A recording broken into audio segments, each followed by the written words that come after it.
Gujarat ATS और केंद्रीय एजेंसियों ने संयुक्त अभियान में 3 आतंकियों को गिरफ्तार करते हुए बड़ा खुलासा किया है। इन आतंकियों में चीन से एमबीबीएस कर चुका 35 वर्षीय डॉक्टर अहमद मोहिउद्दीन सैयद भी शामिल है, जो आईएसकेपी से जुड़ा हुआ विदेश में बैठे कट्टरपंथियों के संपर्क में था। अहमद के साथ उसके 2 साथी मोहम्मद सुहेल और आजाद सैफी भी पकड़े गए हैं। एटीएस के अनुसार ये तीनों अहमदाबाद, लखनऊ और दिल्ली में आतंकी हमले की तैयारी कर रहे थे और उन्हें लंबे समय से निगरानी में रखा गया था। एटीएस ने दावा किया कि तीनों आतंकवादियों की 1 साल से ज्यादा समय से निगरानी की जा रही थी। इनकी लोकेशन लगातार ट्रेस हो रही थी और हर मूवमेंट पर नजर भी थी। ये तीनों आईएसआईएस के खतरनाक विंग आईएसकेपी से जुड़े 2 अलग-अलग मॉड्यूल का हिस्सा बताए जा रहे हैं।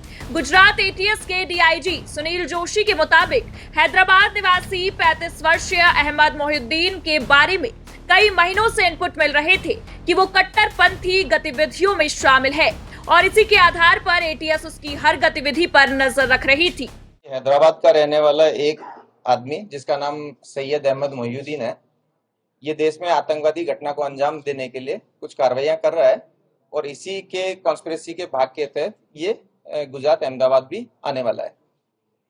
इस इंफॉर्मेशन को सीनियर अधिकारियों के साथ शेयर किया गया, काफी टीम्स बनाई गई, टेक्निकल एनालिसिस किया गया, इसके ह्यूमन इंटेलिजेंस को भी डेवलप किया गया और जाना गया कि ये आदमी जो है इसकी मूवमेंट अहमदाबाद में ही लोकेट हो रही है। जो अलग अलग टीमें बनाई गई थी उनमें से इस आरोपी को अदालत के पास जो टोल नाका है इस पे वॉच रखी गई क्योंकि इसका मूवमेंट उस साइड में आ रहा था। एटीएस ने अहमद को 2 दिन पहले अडालज टोल प्लाजा के पास से उस समय दबोचा जब वो कार में हथियार और एक लिक्विड केमिकल लेकर गुजर रहा था। पूछताछ के बाद ये पता चला कि वो विदेश में बैठे आईएसकेपी के व्यक्तियों के संपर्क में था। वो 2 और कट्टरपंथी युवकों मोहम्मद सुहेल और आजाद सैफी के साथ मिलकर आतंकी वारदात की तैयारी भी कर रहा था। एटीएस की जांच में सामने आया है कि ये मॉड्यूल बेहद रेडिकल था और अहमदाबाद, लखनऊ और दिल्ली की ग्राउंड रेकी कर चुका था। इनकी योजना किसी बड़े हमले का ब्लूप्रिंट बनाने की थी। एटीएस के मुताबिक तीनों आतंकी राइजिन नामक एक बेहद जहरीला लिक्विड तैयार कर रहे थे। अधिकारियों के अनुसार ये पदार्थ साइनाइड से भी ज्यादा घातक है। इसकी थोड़ी सी मात्रा भी बड़े पैमाने पर जनहानि करवा सकती है। फिलहाल ये मॉड्यूल इस लिक्विड का उपयोग किस प्रकार करने वाला था, इसकी जांच जारी है। वॉच के आधार पर एक आंध्र प्रदेश नंबर की एक गाड़ी वहां से गुजरती हुई मिली, उसको रोका गया, चेक किया गया तो इसमें जो इन्फॉर्मेशन वाला आदमी है सैयद अहमद मोहिउद्दीन, ये हमें मिल गया। इसको चेक किया गया, सरकारी विटनेसेस के सामने इसकी सर्च की गई तो इसके पास में एक बैग मिला जिसके अंदर एक बॉक्स में अच्छे से रैप किए हुए एक डब्बे के अंदर 3 वेपन मिल गए। ये 2 ग्लॉक थी, साथ में एक बेरेटा पिस्टल है और साथ में 30 राउंड है। इसके साथ साथ एक प्लास्टिक के डब्बे के अंदर लगभग 4 किलो कैस्टर ऑयल भी मिला।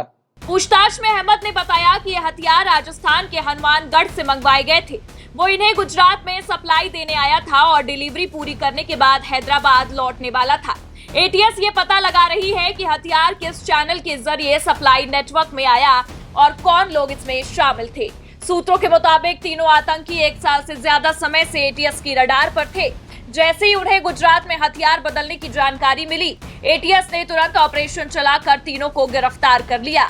इन्होंने मिलकर के जो राइजिन एक बहुत ही पोटेंट पॉइजन है उसको बनाने की प्रोसेस इसने स्टार्ट की थी। उसके लिए इसने रिक्वायर्ड कैस्टर सीड्स, एसीटोन्स, क्रशर्स वगैरह वगैरह जो इसको चाहिए वो इसने प्रोक्योर किए थे और वो केमिकल प्रोसेस भी चालू कर दी थी।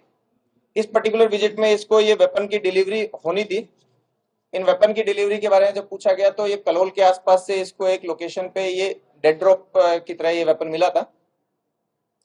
इसके फोन को और डिटेल से देखा गया तो इसके अंदर एक सस्पेक्ट नंबर भी मिला जो कि इस कंडीशन में इसको उससे कांटेक्ट करना था कि अगर वो ये डेड ड्रॉप नहीं ले पाता है तो।